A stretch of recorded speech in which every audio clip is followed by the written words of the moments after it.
Assalamualaikum warahmatullahi wabarakatuh, rekan-rekan semua.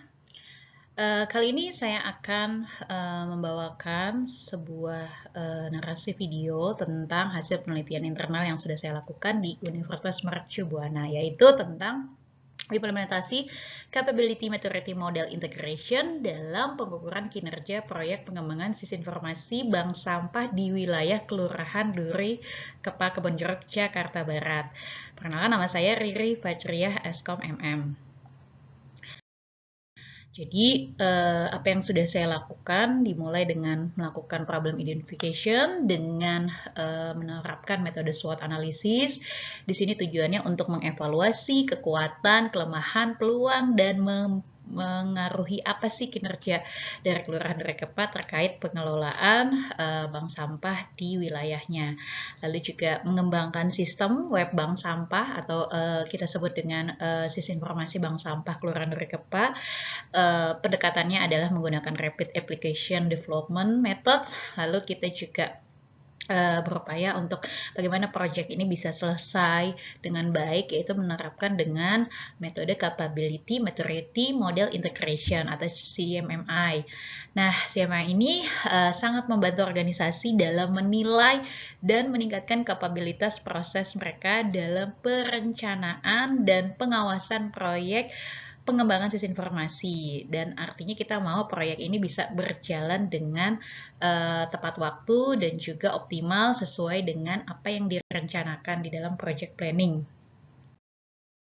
Nah, mengapa mengambil penelitian ini?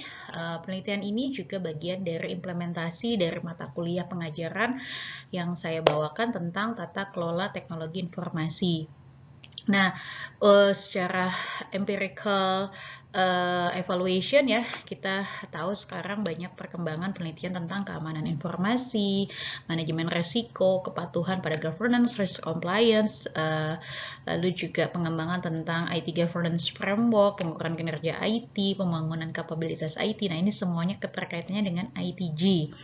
Tetapi dari apa yang sudah dihasilkan baik secara teori dan penelitian, belum ada juga model keterkaitan antara ITG dengan CMMI, khususnya dalam konteks pengembangan sistem informasi. Jadi beberapa literatur review yang sudah saya baca sehingga menjadi latar belakang mengapa saya mengambil topik ini sebagai penelitian.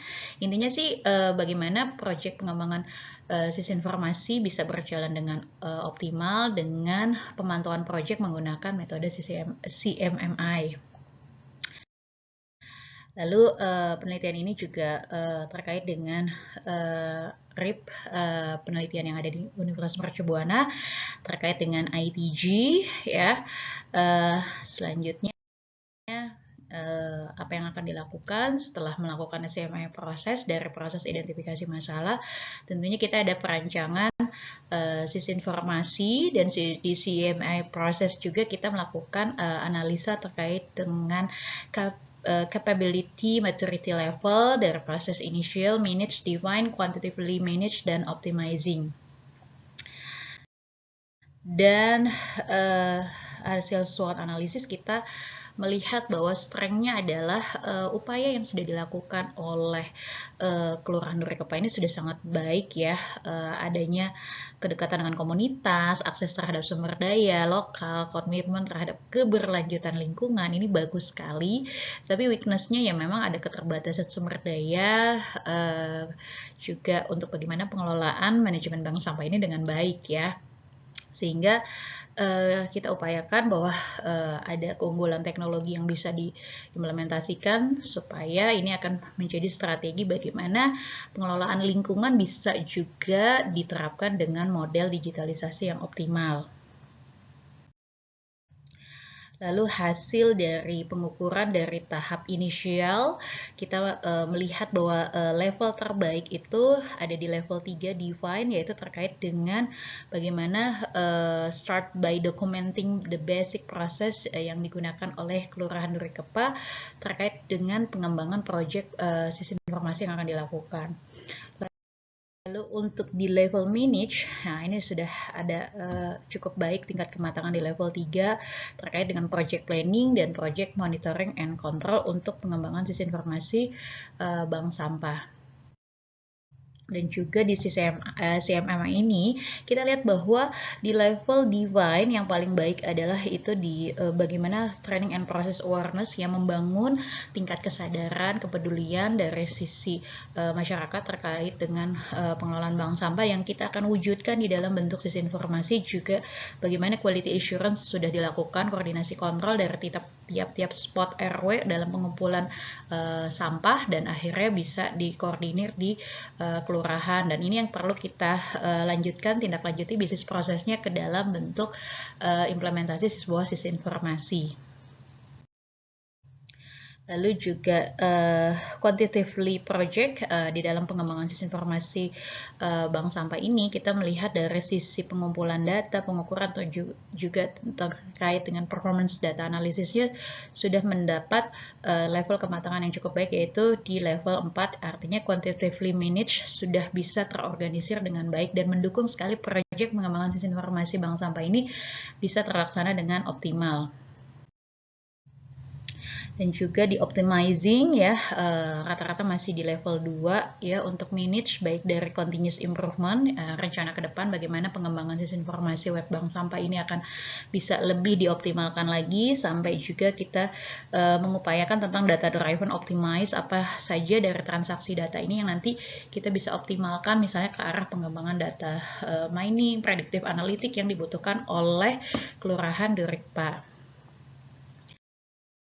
Nah, ini kurang lebih use case diagram dari requirement yang sudah dikumpulkan, apa saja yang diperlukan dari transaksi pengumpulan informasi terkait sistem informasi pengelolaan bank sampah, yaitu bagaimana warga bisa mengajukan pick up sampah atau dia bisa mendrop off sampah gitu ya. Terus ada sistem e-wallet terkait dengan poin yang dikumpulkan dari pengumpulan sampah, dia bisa random point kepada UMKM yang ada di sekitar gitu ya, yang dikelola juga oleh Kelurahan Durikpa. Jadi semuanya ini saling menguntungkan. Begitu juga admin dari bank sampah sendiri lebih mudah untuk mengelola data, manage information yang lebih cepat untuk disampaikan kepada warga terkait dengan program-program yang ada di pengelolaan bank sampah, dan juga koordinator dari Kelurahan Durikpa akan lebih mudah memantau bagaimana proses pengelolaan bank sampah ini, juga termasuk transaksi-transaksi yang dilakukan oleh warga. Dan kurang lebih ini rencana prototipe dari sistem informasi bank sampah. Ada berita-berita terkait dengan kepedulian lingkungan yang bisa kita hadirkan dan bisa dibaca oleh masyarakat, prosedur terkait dengan bagaimana proses untuk pengumpulan sampah gitu ya, peta bank sampah di mana titik-titik warga bisa melakukan drop off sampah atau pick up point gitu ya. Lalu statistik bagaimana secara statistik gitu ya transaksi pengumpulan sampah dilakukan dari masyarakat, dan juga klasifikasi sampah sendiri yang bisa mungkin didaur ulang, dan juga contact person yang bisa dihubungi oleh warga terkait dengan program bank sampah di Kelurahan Durikpa. Nah, ini adalah rencana form registrasi dari peserta bank sampah yang bisa didaftarkan oleh setiap warga. Lalu dia bisa login ke dalam sistem. Nah, kita namakan sistemnya ini Simbadu, Sistem Informasi Bank Sampah Kelurahan Durikpa.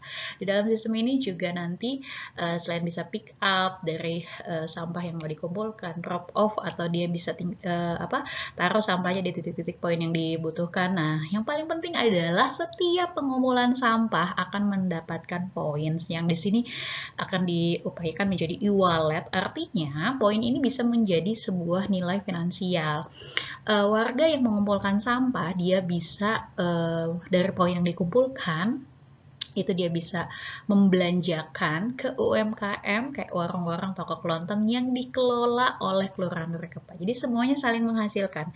Jadi poin itu bisa juga dinilaikan menjadi sebuah nilai rupiah ya yang kita buat dalam sistem e-wallet. Dan redeem points-nya ini bisa ke UMKM yang dikelola oleh kelurahan, ataupun juga kita bisa tukarkan dalam bentuk uang yang bisa dimanfaatkan oleh masyarakat. Jadi semuanya saling menguntungkan dengan adanya efektivitas pengelolaan SIMBADU, Sistem Informasi Bank Sampah Kelurahan dari Kepang.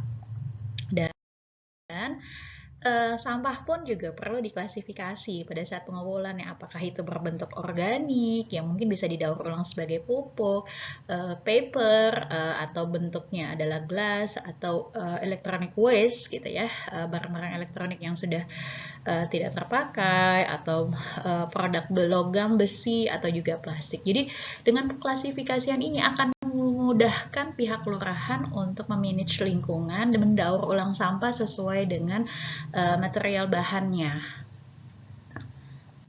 Oke, terima kasih. Demikian proyek penelitian yang saya lakukan, dan proyek ini mengimplementasikan di 2 mata kuliah, yaitu di Tata Kelola Teknologi Informasi sebagai implementasi framework CMMI-nya, dan juga di mata kuliah Rekayasa Perangkat Lunak terkait pengembangan sebuah software yang juga punya kebermanfaatan untuk masyarakat. Terima kasih, sampai jumpa di lain kesempatan. Wassalamualaikum warahmatullahi wabarakatuh.